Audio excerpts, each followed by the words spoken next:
जय माता दी दोस्तों, कैसे हैं आप लोग? यह बताने के लिए कमेंट में जय माता दी जरूर लिखें।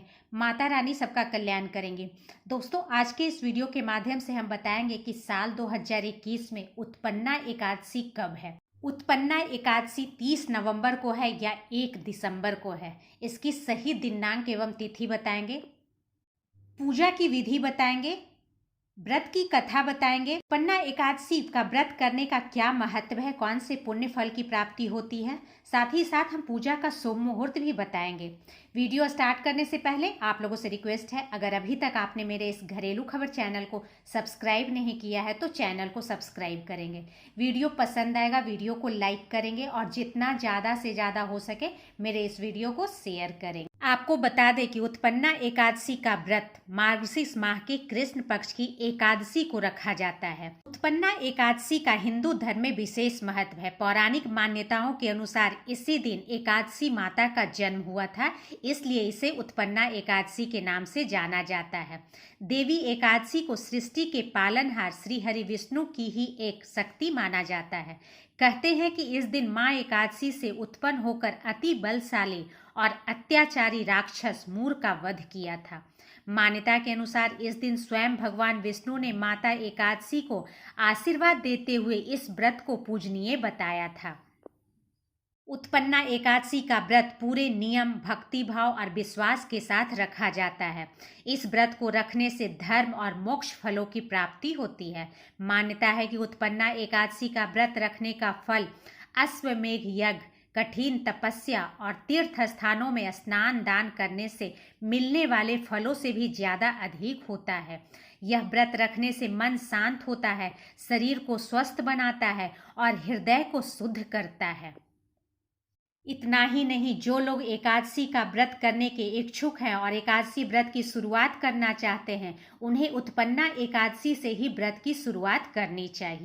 आपको बता दें कि साल 2021 में उत्पन्ना एकादशी 30 नवंबर मंगलवार को है। एकादशी तिथि प्रारंभ हो जाएगी 30 नवंबर को प्रातःकाल 4:13 पे। वहीं एकादशी तिथि की समाप्ति होगी 1 दिसंबर को प्रातःकाल 2:13 पे। उत्पन्ना एकादशी व्रत के पारण का शुभ मुहूर्त होगा 1 दिसंबर को प्रातःकाल 7:34 से लेकर प्रातःकाल 9:03 तक।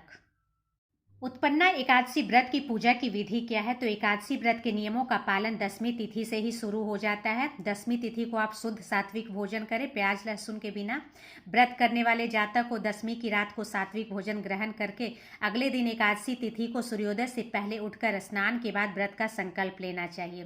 पूजा स्थल पर एक साफ चौकी में भगवान विष्णु की मूर्ति स्थापित कर उनके सामने धूप दीप जलाने चाहिए। भगवान विष्णु को पीले फल, पीले फूल और नैवेद्य अर्पण करते हुए विधि विधान से पूजा करनी चाहिए। पूजा में विष्णु के मंत्रों का जाप करना चाहिए और एकादशी व्रत की कथा अवश्य पढ़नी एवं सुननी चाहिए। चलिए जानते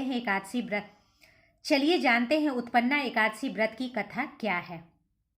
पौराणिक कथा के अनुसार सतयुग में मूर नाम का दैत्य उत्पन्न हुआ। वह बड़ा बलवान और भयानक था। उस प्रचंड दैत्य ने इंद्र, आदित्य, वसु, वायु, अग्नि आदि सभी देवताओं को पराजित करके भगा दिया।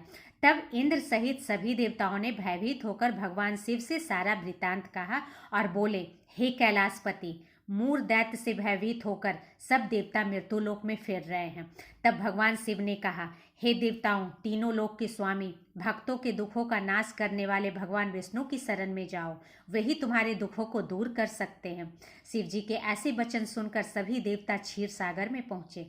वहां भगवान को शयन करते देख हाथ जोड़कर उनकी स्तुति करने लगे।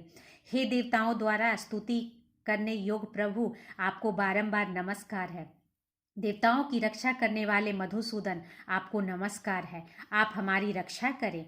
दैत्यों ने से भयभीत होकर हम सब आपकी शरण में आए हैं।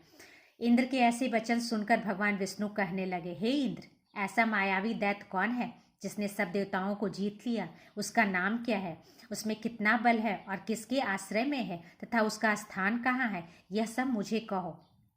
भगवान के ऐसे वचन सुनकर इंद्र बोले, भगवान, प्राचीन समय में एक नाड़ी जंग नामक राक्षस था। उसके महाप्रक्रमी और लोक विख्यात मूर नाम का एक पुत्र हुआ। उसकी चंद्रावती नाम की नगरी है। उसी ने सब देवताओं को स्वर्ग से निकालकर वहां अपना अधिकार जमा लिया है। उसने इंद्र, अग्नि, वरुण, यम, वायु, ईश, चंद्रमा, नैत्य आदि सबके स्थान पर अधिकार कर लिया है। सूर्य बनकर स्वयं ही प्रकाश करता है, स्वयं ही मेघ बन बैठता है और सबसे अजेय है। हे असुर निकंदन, उस दुष्ट को मारकर देवताओं को अजेय बनाइए।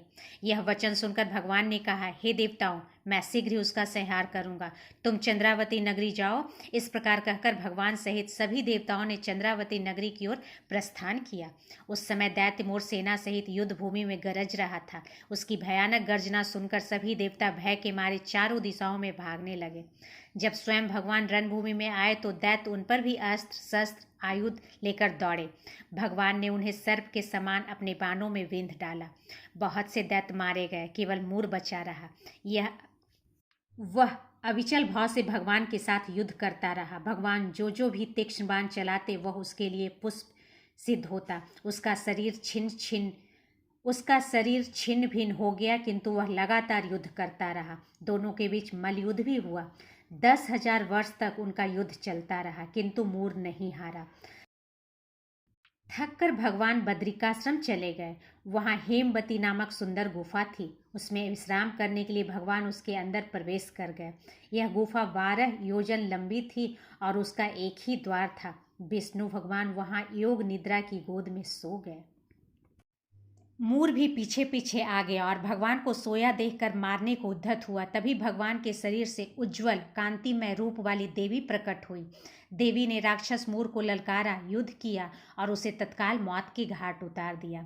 श्री हरि जब योग निद्रा की गोद से उठे तो सब बातों को जानकर उस देवी से कहा कि आपका जन्म एकादशी के दिन हुआ है, अतः आप उत्पन्ना एकादशी के नाम से पूजित होंगी। आपके भक्त वही होंगे जो मेरे भक्त हैं। तो उम्मीद करती हूँ कि आज की जानकारी आपको पसंद आई होगी। वीडियो को लाइक करें, शेयर करें और मेरे इस घरेलू खबर चैनल को सब्सक्राइब करें। थैंक्स।